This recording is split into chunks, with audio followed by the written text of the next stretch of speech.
नमस्कार दोस्तों। तो बहुत ही प्यारा सा दर्दनाक बहन भाई का विवाह गीत है। देखिए बहन चिट्ठी लिख रही है भाई को और बुला रही है अपने ससुराल के भैया जी, आइए मेरी खबर लेके जाइए। तो भैया जी क्या जवाब देते हैं, कैसे जवाब देते हैं, सारा चीज़ इस गीत में आपको सुनने को मिलेंगे। बहुत ही दर्द भरा गीत है, सुहाग गीत, बेटी सुहाग गीत। तो चलिए सुनाते हैं।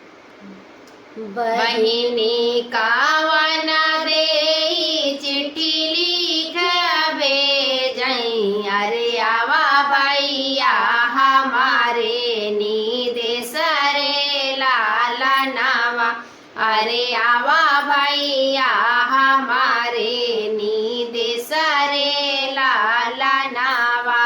कैसे के आई बहिनी तोहरे नीदेशवा, यारे सासू तोहर भाड़ी नी घाघरे लाला नावा, अरे सासू तोहर बाड़ी नी घाघरे लाला नावा।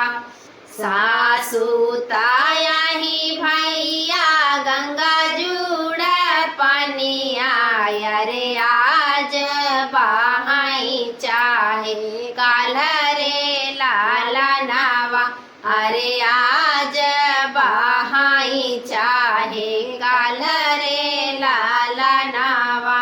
बहिनी कावना दे चिट्ठी लिख भेजई, अरे आवा भैया हमारे नीदेश रे लाला नावा, अरे आवा भैया हमारे नीदेश रे लाला नावा। कैसे के आई बहिनी तोहरे नीदेशवा, यारे जेठानी तोहर बाड़ी घाघरे लाला नावा, अरे जेठानी तोहर बाड़ी घाघरे लाला नावा।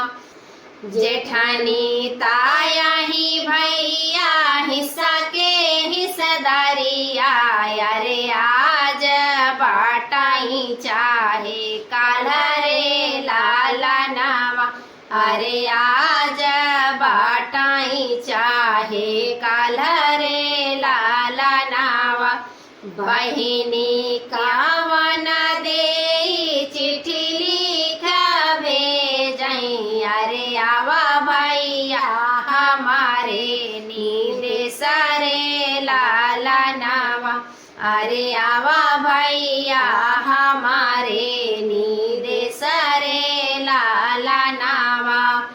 कैसे के आई बहिनी तोहरे नीदेशवा, यारे नदी तोहर बाड़ी घाघरे लाला नावा, अरे नाना दी तोहर बाड़ी घाघरे लाला नावा।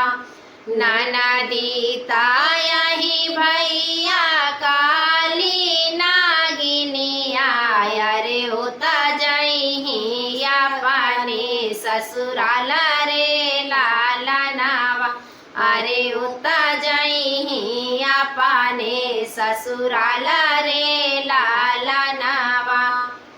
तो कैसा लगा कमेंट में बताएं। धन्यवाद।